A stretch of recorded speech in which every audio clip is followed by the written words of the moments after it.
자, 이번에는 행동의 원인에 대해서 이해를 하셨기 때문에 이제 평가를 할 준비가 되셨어요. 이제 우리 아이의 행동에 각 상황별로 어떤 원인에 의해서 아이가 행동을 할까에 대해서 이제 평가하는 과정을 설명을 드릴게요. 자, 원인을 파악하는 건 중재에 있어서 가장 중요한 과정입니다. 이 원인을 파악하기 위한 평가에는 두 가지 방법을 제가 설명을 드리겠는데, 하나는 이제 직접적인 행동 관찰을 기록하는 ABC 데이터 기록이에요. 이것이 가장 정확하고 가장 기본이 되는 방법입니다. 그리고 두 번째는 간접적인 평가 도구, 이제 체크리스트가 있어요.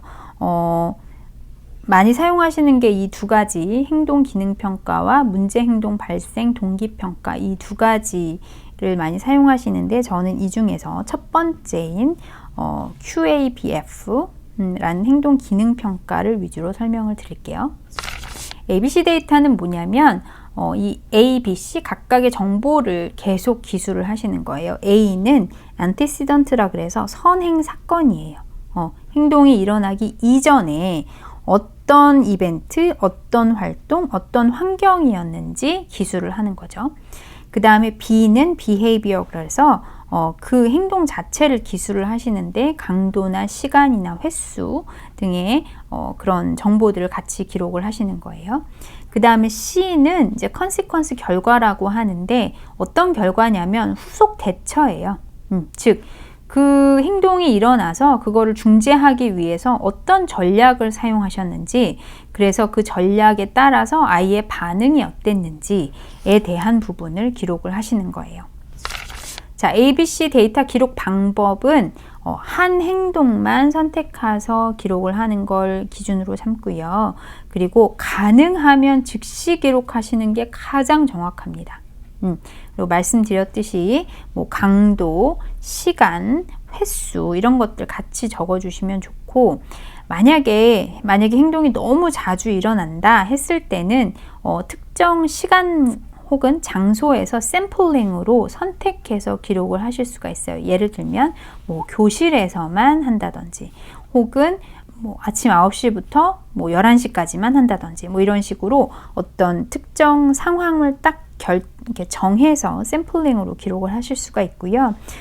매일 일과가 끝난 후에는 기록을 살펴보시면서 원인을 파악하셔야 하고, 이제 일주일 기록을 후에는 이제 대처 방법에 대해서 리뷰를 해보시는 걸 추천을 드립니다. 그러면 어떻게 하는지 좀 헷갈리시죠? 제가 예를 들어서 설명을 해드릴게요. 자, 동생의 장난감을 가지고 놀고 싶은데 동생이 주지 않아요. 이게 선행자극입니다. 행동은 소리를 지르고 바닥에 머리 박기를 20분 동안 했어요. 그래서 어떻게 대처를 했느냐, 기다리라고 계속 말을 해줘도 아이가 멈추지 않아서 엄마가 결국에는 동생 장난감을 뺏어서 젤라한테 줬더니 멈췄어요.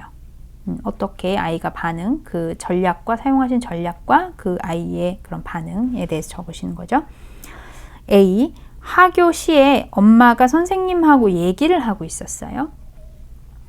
10분이 지난 후에 바닥에 엎드려서 울고 불고 발버둥 치는 행동을 8분간 지속했어요.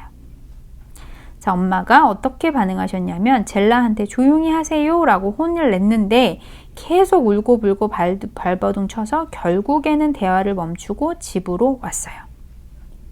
어떻게 적으시는지 아시겠죠? 자, 혼자 놀이터에 자유시간에 있었어요. 그랬더니 제자리에서 뱅글뱅글 돌기를 하네요. 선생님이 그네 타세요 이렇게 말을 해줬더니 돌기를 멈추고 그네를 탔어요.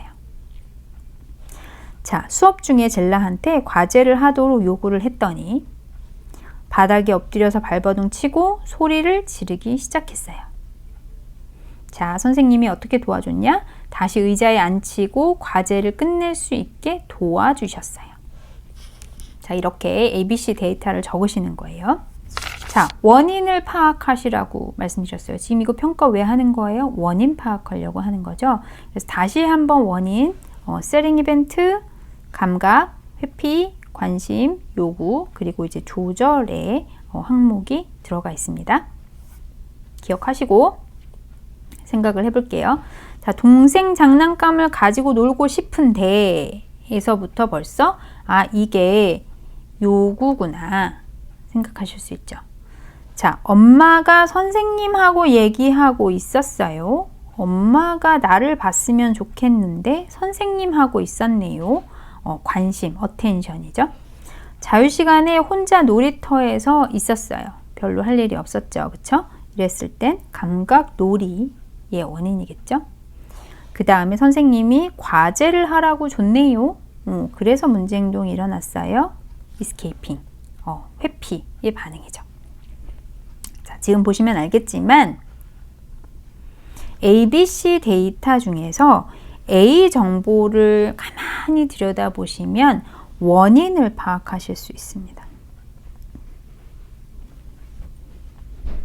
그리고 B 정보를 가만히 들여다보면 얘가 어떤 반응으로 지금 현재 행동이 일어나는지 행동 정보에 대해서 알 수 있겠죠? C 정보가 중요한 이유는 뭐냐면 지금 현재 사용하고 있는 전략이 효과적인지 효과적이지 않는지, 이 전략을 바꿔야 하는지 안 하는지를 판단하실 수 있어요. 그래서 ABC 데이터가 가장 기본이 되는 평가 도구다라고 다시 한번 말씀드리고요. 원인을 해석하실 때는 기억하셔야 되는 건 동일한 행동이지만 전혀 다른 원인들이 똑같은 행동으로 표현이 될 수 있어요. 원인이 다 틀린데 똑같은 도전적인 행동이 나타날 수 있고요. 반대로 행동은 다 다른데 똑같은 원인일 경우가 있어요. 예를 들면 아까 전에 머리 박고 쿵쿵 걷고 하는 거, 행동은 다 다르지만 같은 원인이죠. 그래서 평가를 통해서 충분하게 데이터를 모으시고 각 상황마다 해석하시는 것이 중요합니다. 자, 부록의 세 번째에 보면 ABC 데이터 기록지가 있습니다. 자, 날짜 시간 적으시고 특이사항, 아까 건강과 변화에 관련된 부분에 혹시 특이사항이 있으면 여기다 적고, 잠을 잘 잤다, 약이 바뀌었다, 이런 식으로. 그 다음에 선행사건에 대해서 어떤 이전의 사건이 있었고 행동은 어땠으며 후속 대처와 아이의 반응에 대해서 적고, 이걸 바탕으로 해서 이제 원인을 여기다 체크를 하시면 돼요. 건강 때문인지, 조절이 원인인지, 관심인지, 요구인지에 대해서 이렇게 옆에다가 적으실 수 있습니다. 자, 두 번째 방법은 간접 체크리스트를 사용을 하는데, 언제 사용을 하냐면 시간이 좀 없고 많은 사람들한테 정보를 구할 때 사용하실 수 있고요. 그런데 이게 주관적인 생각이 반영이 되기 때문에 정확성에는 꼭 한계가 있기 때문에 ABC 데이터를 기본으로 사용하시는 걸 추천드려요. 자, 두 가지의 버전이 있는데 저는 항목 수도 좀 많고 그 SEAT에다가 셀링 이벤트까지 좀 같이 포함이 된 QABF를 기준으로 설명을 드리도록 할게요. 자, 이것도 부록 네 번째에 포함이 되어 있습니다.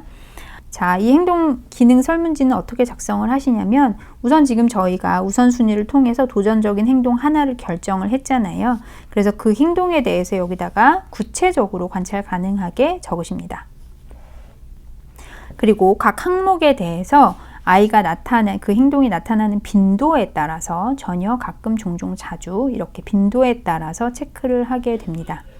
자, 예를 들어서 만약에 머리를 때리는 행동이다. 머리 때리고 물건을 던진다. 라고 했을 때, 자, 관심을 끌기 위해서 이 행동을 보이는지. 자, 제가 주관적인 의견이 담긴다고 했죠. 그리고 일이나 학습 상황을 피하기 위해서 이 행동을 보이는지, 자기 자극의 형태로 심심할 때 이렇게 보이는지,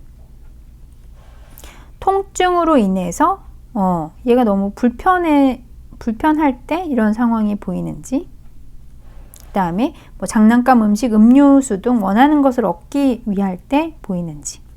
자, 이렇게 해서 체크를 하시고, 뒷장에 이제 그 항목에 대해서 점수를 기록을 하시는 거다. 1번은 1점, 2번은 3점, 3번은 2점, 4번은 1점, 5번은 3점. 이렇게 해서 각 항목별 점수를 이제 총점을 여기다가 적으시고 그 총점을 바탕으로 해서 그래프를 그리시는 거예요. 자, 그렇게 하면 이 아이의 행동의 원인이 무엇이었는지에 대해서 파악을 하실 수가 있죠. 아, 얘가 요구일 때 지금 점수가 제일 높네. 그리고 또 하나 점수 높은 게 회피일 때 점수가 높네. 이렇게 파악을 하셔서 이 아이의 가장 원인이 무엇이냐에 대해서 이렇게 그래프로 보실 수가 있습니다. 체크리스트 점수 해석 팁은 만약에 이렇게 방금 전처럼 특정 항목만 점수가 높다 했을 땐 그게 주요 원인인 경우가 많겠죠. 그런데 만약에 다양한 항목에서 다 비슷비슷한 점수가 나왔다 했을 땐 복합적인 원인인 가능성이 많습니다. 제가 아까 말씀드렸다시피 보통 행동이 여러 가지의 원인들을 동시에 가지고 있는 경우가 많기 때문에 그런데 만약에 모든 유형에서 낮은 점수를 받았다 했을 땐 행동의 정도가 약하거나 전혀 다른 원인이 있을 수 있고 또 모든 유형에서 높은 점수를 받았다 했을 때는 복합적인 원인이고 굉장히 심각한 경우일 수가 있어요. 그래서 이거는 전문가의 집중 도움이 필요합니다. 이렇게 점수를 해석하실 수 있어요.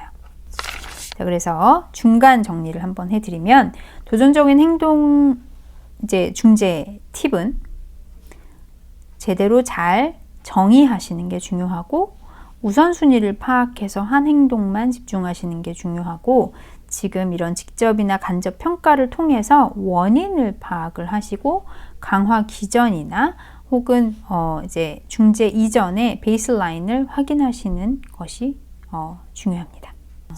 자, 지금까지는 이제 원인을 파악하는 평가 과정이었어요.